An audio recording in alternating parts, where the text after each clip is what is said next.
I'm Sarah Joy, and this is Sarah's Joyful Journey. I'm so excited to be coming back to you with another recipe. This is a recipe that I made for our keto meetup that we had a couple weeks ago at the end of September. It's for a lemon ricotta cheesecake. I have had so many requests for the recipe, so I am going to go ahead and get that filmed and ready for you guys to see. We're going to come over here and we're going to show you what we need. So we are going to need a little bit of gelatin. Now this is optional. If you don't want to use it, you don't have to. I like to use it because it helps keep the whipping cream stabilized. We're going to need some sweetener. I do a blend of two. So I have monk fruit with erythritol. You can use whatever one you want. You just want to make sure it measures like a cup per cup. And then I also have a little bit of a liquid stevia, otherwise known as stevia glycate, I think it is. We have a 15-ounce container of ricotta cheese. We need 1 lemon for the zest. We need 16 ounces of cream cheese. I'm using this brand. If you want, you can use a third fat, whatever ones you want. I just like that one. We're gonna need some lemon extract, some vanilla extract, and then some whipping cream. This is going to be a no-bake cheesecake, so it's really easy. If you want to do some type of keto crust, you can. I just really don't like the keto crust, so I didn't put one in mine. The other thing I have, and I'll leave a link to it, is I have these little, they're basically for cupcakes that have lids. So I'm gonna put the cheesecake batter in there. I'll make sure I leave a link to where I got them. They're from Amazon. So all in all, not super expensive. All right, we're going to get things cleaned out. We're gonna get our bowls and what things we need to get mixing going, and we'll be right back with you in just a moment. All right, the first thing that we're gonna do is we're going to take our little container. I do have 2 teaspoons of water in here. It's just cool water. We're gonna add some hot water to it in a little bit. And I'm going to take 1 teaspoon of gelatin. If I can make it not like a huge heaping one. And we're just gonna sprinkle it on top. This is to bloom that gelatin. We're gonna add some hot water to it later. But for now, there's that, and we're gonna set that aside. And now we are done with the gelatin. Next, we're gonna take one of our bowls and we're gonna go ahead and we're gonna dump in all of our ricotta.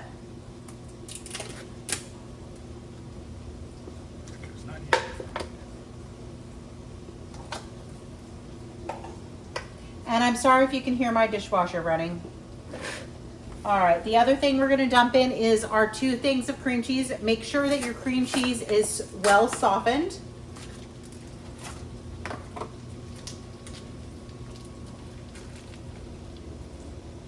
I hate opening cream cheese, by the way. It's like ridiculous. I love cream cheese, don't get me wrong. It is worth having to open the packaging, but I hate opening the packaging.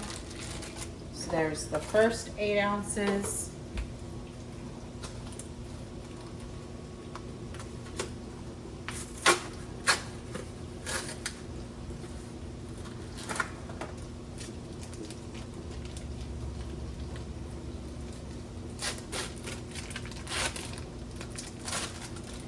The second 8 ounces. What I love about this recipe too, as since it's no bake, it is super easy and comes together really quickly, so it doesn't take all that long to make.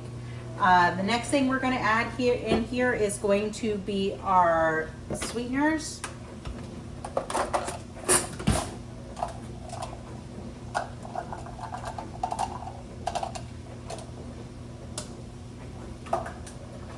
So I'm going to take a 1/4 cup of my sweetener. Now, I got my tip for using multiple sweeteners from Maria Emmerich. She says when you use 2 different sweeteners, it rounds out the flavor profile. And then the other thing we're going to do is we're going to take, I believe, 1/4 teaspoon of the liquid stevia. So I've got 1/4 cup of the one, and then a 1/4 teaspoon of, actually it's supposed to be a whole teaspoon. So So it's a teaspoon of the liquid.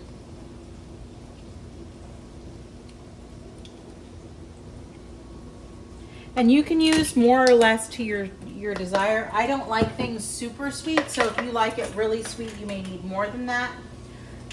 Check my little notes. Okay, next we're gonna put in a tablespoon of vanilla extract, which is pretty much gonna kill this tiny bottle.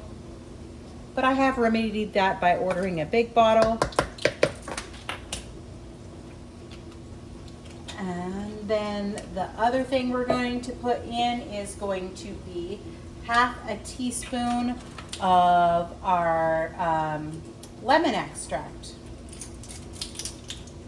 And if you like it super lemony, you can always add more, or more, just like I did. And then the final thing we're going to do is we are going to add the zest of a lemon. Most people zest on this grade, the super fine. I find that is too fine, so I'm just going to take my lemon and use the other one. You're going to want to make sure that you're checking often and not getting too much of the white pith. Otherwise, your cheesecake is going to be bitter, and we do not want bitter cheesecake.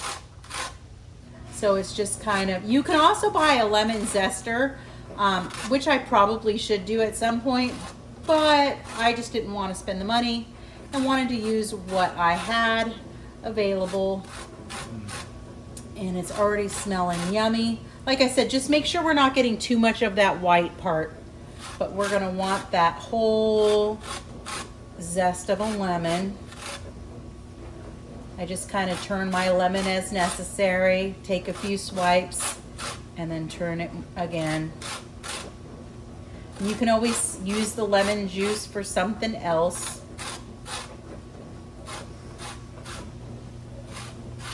It's already smelling like wonderful in here with this lemon. Lemon is one of my favorite flavors. All right, so as you can see, there's not too much of that white showing, which could make it bitter. So I'm just gonna go ahead and I'm going to make sure that all that lemon zest comes out.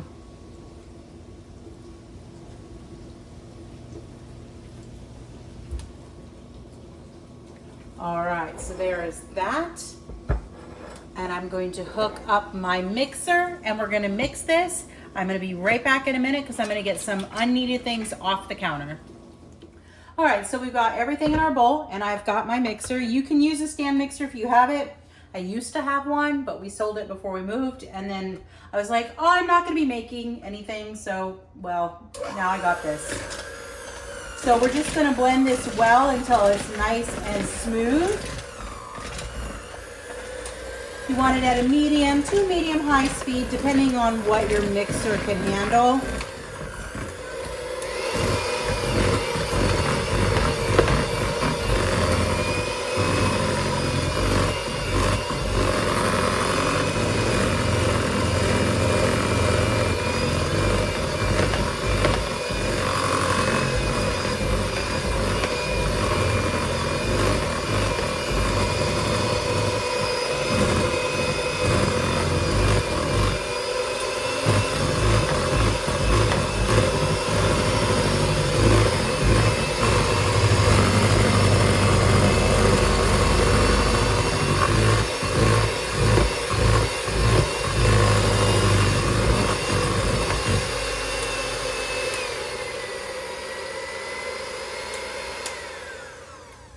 This is where having your really softened cream cheese can be beneficial.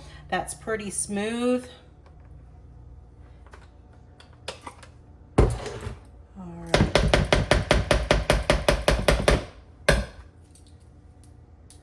So I'm going to get my beaters cleaned off. I'm going to heat some hot water for the gelatin, and then we'll be back to do the whipped cream portion of this in just a moment. All right, so we've got our gelatin here. It had, remember, that 2 teaspoons of water, and we bloomed it. It helps if I get the right measuring one.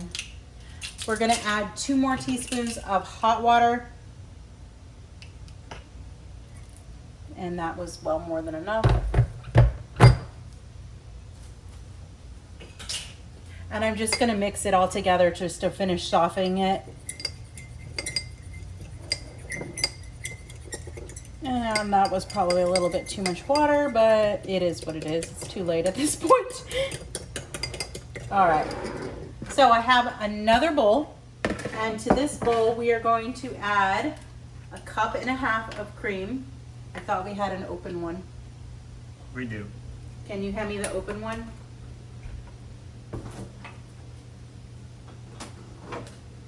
You're gonna need the other one anyway. I'm probably gonna need the other one, but I like to not have 2 open at a time. All right.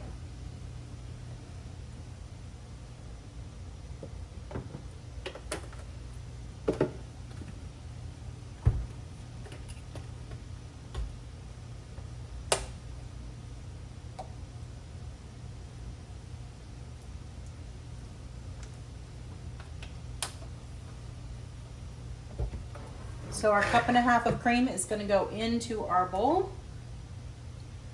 This is where I wish I had a stand mixer because it makes making whipped cream much nicer.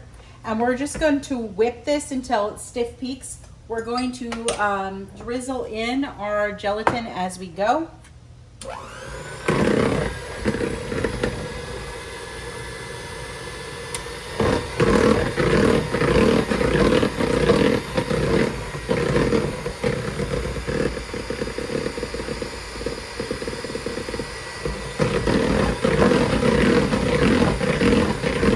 On like a medium speed for now.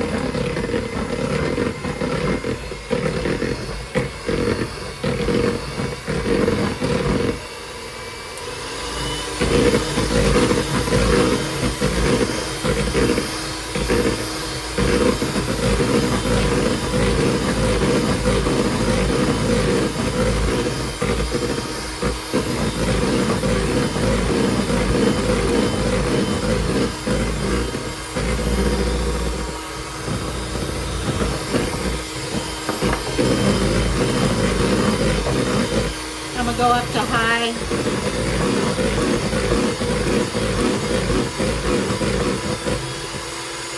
Maybe not that high.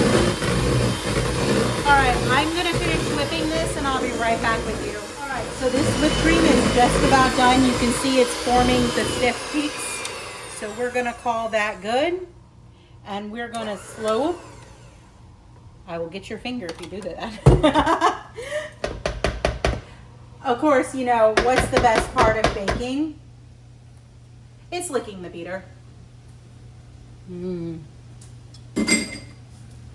Okay, so now we're gonna take our cheese mixture and our whipped cream mixture and we're gonna get them into the bowls together. So I add my whipped cream mixture to my cheesecake mixture. You want to be careful and gentle in this process so that you're not taking all the air out of your whipped cream. I'll put that off to the side. And then we're just going to carefully fold these two in together until they're well incorporated.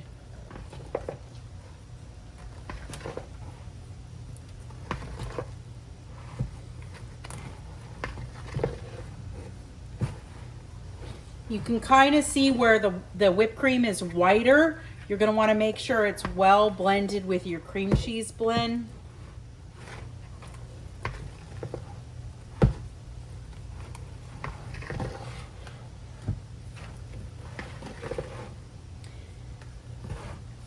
It's more like a cheesecake whip than anything else, but I like it.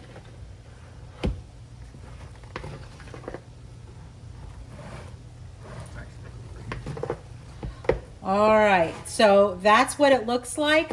I'm gonna go ahead and I'm going to get this spoon cleaned off and in the sink, and then we'll come back and we'll put it in our containers. I'm guessing we're gonna need about 11 of these. I don't know for sure, but I'm just gonna take these and then I'm gonna go ahead and just plop in some cheesecake. And then I just kind of smooth it out as best as I can to make it look a little bit pretty on top. And then I like to tap it. And then we can come over and we can top a lid on it. And now we have a nice individual serving. A good individual serving, not something really tiny. Now, if you don't want to use the containers like this and you just want to use a springform pan, you can use like an 8 or 9 inch springform pan, and that should hold your mixture as well. I just like these because it's convenient. It's an individual sized portion, and then I don't have to be tempted by an entire cheesecake. Because for whatever reason, I'm one of those people where if you cut a piece of cake or you cut cheesecake and I see the remaining cheesecake or cake left over, I'm gonna keep going back because I think it's sad. Whereas this is easier for me. I can grab one portion. It's easier for me to resist temptation. I enjoy my one portion and I'm good. And then I know that I have other portions that are ready to go that I can enjoy later. So I am going to go ahead and finish filling these. They're going to go into the refrigerator and they're going to hang out for about 4 hours. So I think we might come back tomorrow and do our taste test.